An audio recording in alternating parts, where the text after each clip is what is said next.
இன்னைக்கு இந்த வீடியோல நம்ம பார்க்க போறது நடப்பு கல்வியாண்டில் கௌரவ விரிவுரையாளர் பணியிடங்களை நிரப்புவதற்கு விண்ணப்பிப்பது குறித்து உயர்கல்வித்துறை சார்பாக அறிவிப்பு வெளியிடப்பட்டுள்ளது. கௌரவ விரிவுரையாளர் பணிக்கு யார் யார் விண்ணப்பிக்கலாம், எவ்வாறு இணையதளம் வழியாக விண்ணப்பிக்க வேண்டும், அதற்கான தகுதிகள் என்ன அப்படிங்கிற முழு தகவல்களை தெளிவா இந்த வீடியோல நம்ம பார்க்கலாம். இந்த வீடியோவை முழுசா பாருங்க. இந்த வீடியோவை நிறைய பேருக்கு ஷேர் பண்ணுங்க. மனித சேவை சேனலை சப்ஸ்கிரைப் பண்ணாதவங்க சப்ஸ்கிரைப் பண்ணி பெல் ஐகானை பிரஸ் பண்ணுங்க. நடப்பு கல்வியாண்டில் கௌரவ விரிவுரையாளர் பணியிடங்களை நிரப்புவதற்கு உயர்கல்வித்துறை சார்பாக அறிவிப்பு வெளியிடப்பட்டுள்ளது.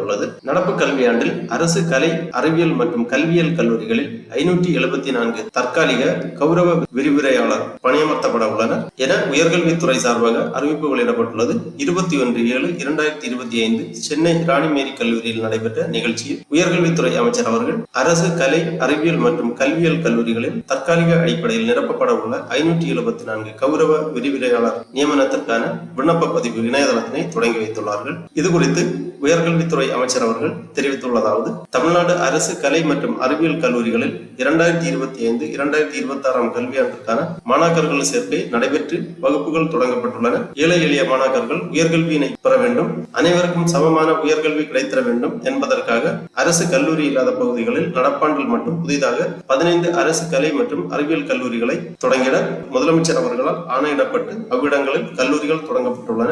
மேலும் மாணவர்களின் தேவைக்கேற்ப 15,000க்கும் மேற்பட்ட மாணாக்கர் சேர்க்கை இடங்கள் பல்வேறு பாடப்பிரிவுகளில் உருவாக்கப்பட்டுள்ளன.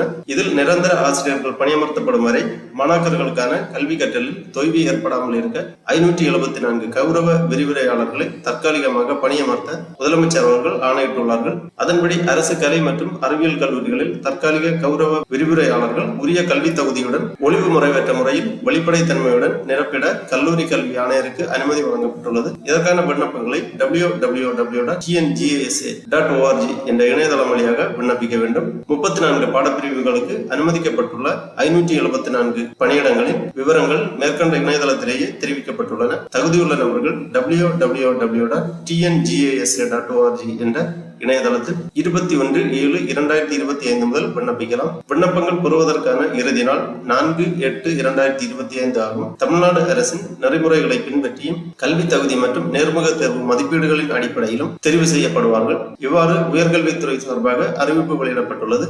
ஆகவே தகுதியுள்ள நபர்கள் கௌரவ விரிவுரையாளர் பணியிடங்களுக்கு விண்ணப்பிக்கலாம். இணையதளம் வழியாக விண்ணப்பிப்பதற்கும் அதை பற்றிய மேலும் தகவல்களை தெரிந்து கொள்வதற்கும் இந்த வெப்சைட்டை ஓபன் பண்ணிக்கோங்க. www.tngasa.org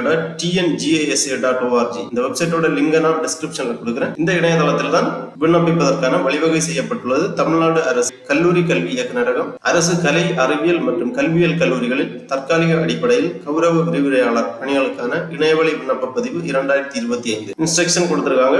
இன்ஸ்ட்ரக்ஷன் தமிழ், ஆங்கிலம், கைட்லைன்ஸ், வேகன்சி பொசிஷன் அந்த மாதிரி டீடைல்ஸ் எல்லாமே கொடுக்கப்பட்டுள்ளது. விண்ணப்ப பதிவு தொடங்கும் நாள் 21/7/2025. விண்ணப்ப பதிவு செய்ய கடைசி நாள் last date to submit online application 4/8/2025. First நம்ம இந்த இன்ஸ்ட்ரக்ஷனை பார்ப்போம். விண்ணப்பிப்பதற்கான வழிமுறைகள்: அரசு கலை அறிவியல் மற்றும் கல்வியியல் கல்லூரிகளில் தற்காலிக அடிப்படையில் கௌரவ விரிவுரையாளர் பணிக்கான தேர்வு. பதிவு செய்யும் முறை: அரசு கலை அறிவியல் மற்றும் கல்வியியல் கல்லூரிகளில் தற்காலிக அடிப்படையில் கௌரவ விரிவுரையாளர் பணிக்கான தேர்வு என்பது இணைய வழியான விண்ணப்ப பதிவு மற்றும் சான்றிதழ்களை பதிவேற்றம் செய்வதாக அமையும். விண்ணப்பதாரர் பதிவு, விண்ணப்பத்திற்கான தகவல்களை பதிவு செய்தல், பதிவு செய்வதற்கான விண்ணப்ப கட்டணம் செலுத்துதல், சான்றிதழ்களை பதிவேற்றம் செய்தல் மற்றும் விண்ணப்பத்தை பதிவிறக்கம் செய்தல் ஆகிய அனைத்தும் இணைய வழியாகவே நடத்தப்படும். இணைய வழியாக விண்ணப்பிக்கும் படிநிலைகள் கீழே பட்டியலிடப்பட்டுள்ளன. பின்வரும் படிநிலைகளை கொண்டது. அதாவது step 2 apply online. First, like candidate registration, application form filling, region and district selection, payment of application fee, application download and print, certificate upload. இந்த மாதிரி 6 படிநிலைகளை கொண்டது. அதன் பிறகு கீழே அந்த online registration, online application filling details எல்லாமே தெளிவாக கொடுக்கப்பட்டுள்ளது. விண்ணப்பிக்கக்கூடியவர்கள் தெளிவாக பார்த்து புரிந்து கொள்ளலாம். அதன் பிறகு இன்ஸ்ட்ரக்ஷன் ஆங்கிலத்தில் கொடுத்திருக்காங்க, கைட்லைன்ஸ் கொடுத்திருக்காங்க. இந்த கைட்லைனை நம்ம பார்ப்போம். அரசு கலை அறிவியல் மற்றும் கல்வியியல் கல்லூரிகளில் கௌரவ விரிவுரையாளர்களை தற்காலிகமாக பணியமர்த்துவதற்கான வழிகாட்டு நெறிமுறைகள். அரசு கலை அறிவியல் மற்றும் கல்வியியல் கல்லூரிகளில் புதிதாக தற்காலிகமாக கௌரவ விரிவுரையாளர்களை நிரப்புவதற்கான பத்திரிகை செய்தி வெளியிடப்படும். கௌரவ விரிவுரையாளர்களை தற்காலிகமாக நிரப்புவதற்கான அறிவிப்புகள் விண்ணப்ப விண்ணப்பங்கள் கல்லூரி கல்வி இயக்ககத்தால் அறிவிக்கப்படும். இதற்கான விண்ணப்பத்தினை www.tngasa.org என்ற இணையதளம் வழியாக மட்டுமே விண்ணப்பித்தல் வேண்டும். இது தொடர்பான செய்திகள் அனைத்து அரசு கல்லூரிகளில் அறிவிப்பு பலகையில் தெரிவிக்கப்படும். இதற்கான விண்ணப்ப கட்டணம் ஆதி திராவிடர் மற்றும் பழங்குடியினருக்கு ரூபாய் 100,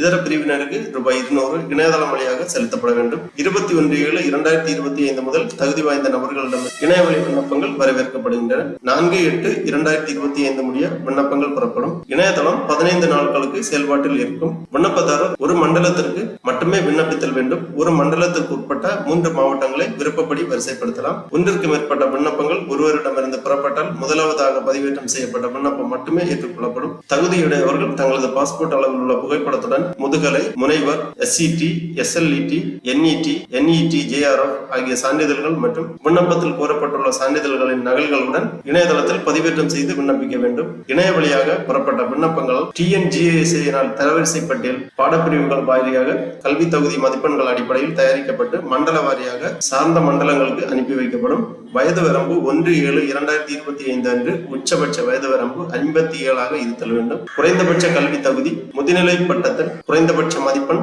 55% பெற்றிருக்க வேண்டும். ஆதி திராவிட பழங்குடியினர், பிற்படுத்தப்பட்டோர், மிகவும் பிற்படுத்தப்பட்டோர், மாற்றுத்திறனாளி பிரிவினர் 50% மதிப்பெண்கள் பெற்றிருந்தால் போதுமானது. உடன் PhD அல்லது NET, SLET, SCT ஏதேனும் ஒரு தகுதியை பெற்றிருத்தல் அவசியம். கௌரவ விரிவுரையாளர்கள் தங்களின் கல்வி தகுதியின் அடிப்படையில் கீழ்கண்டவாறு கல்வியில் மதிப்பீடு 85 மதிப்பெண்கள் மற்றும் நேர்முக தேர்வு மூலம் 15 மதிப்பெண்கள் ஆகியவற்றில் அதிகபட்ச மொத்த மதிப்பெண்கள் 100 அடிப்படையில் தெரிவு செய்யப்படுவார்கள். மேலும் அரசின் வழக்கமான இடஒதுக்கீட்டு முறை பின்பற்றப்படும். பாடப்பிரிவு வாரியான கல்வி தகுதியின் அடிப்படையில் மதிப்பெண்கள் பகிர்வு கொடுக்கப்பட்டுள்ளது. கல்வி தகுதி அதிகபட்ச மதிப்பெண்கள் PhD மற்றும் NET and JRF இவர்களுக்கு 85 மதிப்பெண்கள், PhD மற்றும் NET 83 மதிப்பெண்கள், PhD மற்றும் SCT, SLET 81 மதிப்பெண்கள், PhD 79 மதிப்பெண்கள், முதுநிலை பட்டம் மற்றும் NET and JRF 77 மதிப்பெண்கள். அதிகபட்ச மதிப்பெண்கள் நேர்முக தேர்வுக்கான மதிப்பெண்கள் கொடுக்கப்பட்டுள்ளது. பாடப்பிரிவு புலமை 5 மதிப்பெண்கள், மொழி தொடர்பு திறன் 5 மதிப்பெண்கள், ஆளுமை பண்புகள் 5 மதிப்பெண்கள். இந்த மாதிரி மதிப்பெண்கள் விவரங்களும் கொடுக்கப்பட்டுள்ளது. தற்காலிகமாக பணியமர்த்தப்படும் கௌரவ விரிவுரையாளர்களுக்கு அந்த கல்வியாண்டிற்கு மட்டும் 11 மாதங்களுக்கு தற்காலிகமாக பணியமர்த்தப்படுகிறார்கள் என்றும் அவர்களுக்கு மாதாந்திர தொகுப்பூதியம் ரூபாய் 25,000 வழங்கப்படும் என்றும் தெரிவிக்கப்படுகிறது. மண்டல வாரியாக தெரிவுக்குழு கீழ்காண உறுப்பினர்களை கொண்டு அமைக்கப்படும். அதாவது குழு தலைவர், உறுப்பினர்கள், பாட வல்லுநர்கள், மண்டல இணை இயக்குனர், முதல்வர் நிலை, அந்த மாதிரி தேர்வுக்குழு உறுப்பினர்கள் விவரம் கொடுக்கப்பட்டுள்ளது. கல்வி தகுதிக்கான மதிப்பெண்கள் அடிப்படையில் ஒவ்வொரு மண்டலத்திற்கும் உரிய தரவரிசை பட்டியலை பாட வாரியாக 1:3 என்ற விகிதத்தில் தெரிவு செய்யப்பட்டவர்களுக்கு நேர்காணலுக்கான அழைப்பு கடிதம் மின்னஞ்சல் வாயிலாகவும் அனுப்பப்பட்டு TNGSA இணையதளத்தின் மூலம் வெளியிடப்படும். தெரிவு செய்யப்பட்டவர்கள் இணையதளத்தில் விண்ணப்பித்த அனைத்து அசல் கல்வி சான்றிதழ்களுடன் சார்ந்த மண்டலங்களில் உள்ள மையங்களுக்கு நேர்காணலுக்கு வர வேண்டும். தெரிவுக்குழுவினரால் நேர்காணலில் வழங்கப்பட்ட மதிப்பெண்களுடன் கல்வி தகுதிக்கான மதிப்பெண்களும் சேர்த்து மொத்த மதிப்பெண்களின் அடிப்படையில் இறுதி தெரிவு பட்டியல் பாடப்பிரிவுகள் வாரியாக தயாரிக்கப்படும். காத்திருப்போர் பட்டியலிலும் பாடப்பிரிவுகள் வாரியாக தயாரிக்கப்பட்டு தெரிவுக்குழுவினரின் கையொப்பத்துடன் TNGSA இணையதளத்தில் பதிவேற்றம் செய்யப்படும். ஒன்றுக்கு மேற்பட்ட நபர்கள் ஒரே மதிப்பெண்கள் பெற்றிருந்தால் அவர்களுடைய பிறந்த தேதியின் அடிப்படையிலும் அவையும் ஒத்திருப்பின் பதவி அடிப்படையிலும் முன்னுரிமை வழங்கப்படும். தெரிவு செய்யப்பட்டவர்களுக்கு சார்ந்த மண்டல கல்லூரி கல்வி இணை இயக்குநர்களால் TNGSA இணையதளம் மூலம் பதிவேற்றம் செய்யப்படும் தெரிவு கடிதத்தினை விண்ணப்பதாரர்கள் தங்களுடைய உள்நுழைவு, அதாவது பயனாளர் குறியீட்டினை பயன்படுத்தி பதிவிறக்கம் செய்து கொள்ளுமாறு தெரிவிக்கப்படுகிறது. தெரிவு செய்யப்பட்ட நபர்கள் 5 வேலை நாட்களுக்குள் சார்ந்த கல்லூரிகளில் பணியில் சேர வேண்டும். ஒவ்வொரு பணியில் சேரவில்லை என்றால் தெரிவு செய்யப்பட்ட நபர்களுக்கான தெரிவு ஆணை ரத்து செய்யப்பட்டு அக்காலி பணியிடத்தில் காத்திருப்போர் பட்டியலில் இருந்து விதிமுறைகளின்படி தெரிவு மேற்கொள்ளப்படும். தற்காலிகமாக பணியமர்த்தப்படும் கௌரவ விரிவுரையாளர்கள் தொகுப்பூதிய அடிப்படையில் நடப்பு கல்வியாண்டின் இறுதி நாளான 30 ஏப்ரல் வரை பணியமர்த்தப்படுவர். தற்காலிகமாக பணியமர்த்தப்படும் கௌரவ விரிவுரையாளர்கள் முறையாக நியமனம் செய்யப்படும் உதவி பேராசிரியர்கள் பணியேற்கும் நாளன்றோ அல்லது இடமாறுதல் மூலம் அப்பணியிடம் நிரப்பப்பட்டாலோ இவற்றில் எது முன்னர் நிகழ்கிறதோ அன்று தற்காலிக கௌரவ விரிவுரையாளர்கள் பணிவிடுப்பு செய்யப்படுவார்கள் என்ற விவரத்தினை பணியமர்த்தப்படும் நாளன்றே கௌரவ விரிவுரையாளர்களிடம் தெரிவிக்கப்பட வேண்டும். இந்த மாதிரி இதற்கான கைட்லைன்ஸ் எல்லாமே கொடுக்கப்பட்டுள்ளது. அடுத்ததாக வேகன்சி பொசிஷன் கொடுத்திருக்காங்க. மாவட்ட வாரியாக, பாட வாரியாக எவ்வளவு வேகன்சி அப்படிங்கிறது கொடுத்திருக்காங்க இந்த ஃபைல்ல. அடுத்ததாக மாடல் அப்ளிகேஷன் கொடுக்கப்பட்டுள்ளது. விண்ணப்பம் பதிவு செய்தவுடன் உங்களுக்கான அப்ளிகேஷன் ஜெனரேட் ஆகும். அந்த அப்ளிகேஷன் நீங்க பிரிண்ட் போட்டு ஃபியூச்சர் ரெஃபரன்ஸுக்காக வைத்துக் கொள்ள வேண்டும். இதுதான் அந்த model application number, personal information, special reservation details எல்லாமே கொடுத்திருக்காங்க. அப்புறம் அகாடமிக் இன்ஃபர்மேஷன் இருக்கு. எல்லாமே நம்ம அப்ளிகேஷன்ல ஃபில் பண்றது தான். ப்ரிஃபர்டு டிஸ்ட்ரிக்ட் போன்ற விவரங்கள் எல்லாமே இந்த அப்ளிகேஷன் ஃபார்ம்ல கொடுத்திருக்காங்க. முக்கியமா ஒரு நோட்டு கொடுத்திருக்காங்க. இந்த அச்சிடப்பட்ட விண்ணப்ப படிவத்தினை கல்லூரி கல்வி இயக்குனர் அலுவலகத்திற்கோ அல்லது சம்பந்தப்பட்ட கல்லூரிக்கோ தபால் மூலம் அனுப்ப தேவையில்லை. ஆன்லைன் விண்ணப்ப பதிவு மட்டுமே போதுமானது. சரி, இணையதளம் வழியாக விண்ணப்பிப்பதற்காக இங்க கொடுத்திருக்காங்க ஸ்டெப் 2 அப்ளை ஆன்லைன். ஃபர்ஸ்ட்ல candidate registration, application form filling, region and district selection, payment of application fee, application download and print, certificate upload. Register பண்றதுக்காக இங்க டேப் இருக்கு. இந்த நியூ ரெஜிஸ்ட்ரேஷன் அப்படிங்கிற இந்த பட்டனை கிளிக் பண்ணிக்கோங்க. உடனே இந்த மாதிரி ரெஜிஸ்ட்ரேஷன் பேஜ் ஓபன் ஆகும். இதுல ஃபர்ஸ்ட்ல name of the candidate, email ID மற்றும் யூசர் ஐடி. அதாவது உங்க இமெயில் ஐடி தான் நீங்க லாகின் பண்றதுக்காக யூசர் ஐடியா யூஸ் பண்ண வேண்டும். உங்க இமெயில் ஐடியை தெளிவா பூர்த்தி பண்ணிக்கோங்க. அப்புறம் கிரியேட் a பாஸ்வேர்டு, லாகின் பண்றதுக்காக ஒரு பாஸ்வேர்டை நீங்க கிரியேட் பண்ண வேண்டும். அந்த பாஸ்வேர்டை ரீஎன்டர் பண்ணி கன்ஃபார்ம் பண்ணிக்கோங்க. அப்புறமா மொபைல் நம்பர் என்டர் பண்ணி ஜெனரேட் ஓடிபி கொடுத்தீங்கன்னா நீங்க என்டர் பண்ணிருக்கக்கூடிய மொபைல் நம்பருக்கு ஓடிபி சென்ட் பண்ணுவாங்க. அந்த ஓடிபி இங்க என்டர் பண்ணி சப்மிட் பண்ணீங்கன்னா உங்க ரெஜிஸ்ட்ரேஷன் கம்ப்ளீட் ஆகும். அதன் பிறகு நீங்க லாகின் பண்ண வேண்டும். லாகின் பண்றதுக்காக யூசர் லாகின் இங்கே கொடுத்திருக்காங்க. இந்த பட்டன்ல கிளிக் பண்ணீங்கன்னா இந்த மாதிரி லாகின் பேஜ் ஓபன் ஆகும். லாகின் பண்றதுக்காக நீங்க என்டர் பண்ணிருக்கக்கூடிய email ID, enter your registered email ID, அப்புறம் நீங்க கிரியேட் பண்ணிருக்கக்கூடிய பாஸ்வேர்டு ரெண்டுமே என்டர் பண்ணி சைன் இன் பண்ணீங்கன்னா உங்க டேஷ்போர்டு ஓபன் ஆகும். இந்த மாதிரி உங்க டேஷ்போர்டு ஓபன் ஆகும். டேஷ்போர்ட்ல 6 ஸ்டெப் இருக்கு. 6 ஸ்டெப்ல ஃபர்ஸ்ட் ரெஜிஸ்ட்ரேஷன் கம்ப்ளீட் ஆயிடுச்சு. மத்தது எல்லாமே பெண்டிங்ல இருக்கு. அடுத்து next step application filling. Application ஃபில்லிங்ல இந்த மாதிரி கேட்டிருக்கக்கூடிய விவரங்கள் எல்லாமே தெளிவாக பூர்த்தி செய்ய வேண்டும். Name of the candidate, SSLC மதிப்பெண் சான்றிதழில் உள்ளவாறு உங்க நேம், அப்புறம் father name, gender, email ID, mobile number, alternative mobile number, Aadhaar number, பிறந்த தேதி, மாநிலம், ரிலிஜன், கம்யூனிட்டி, காஸ்ட் நேம் போன்ற விவரங்களை தெளிவாக பூர்த்தி செய்ய வேண்டும். அப்புறமா பெர்மனன்ட் அட்ரஸ் கேட்டிருக்காங்க.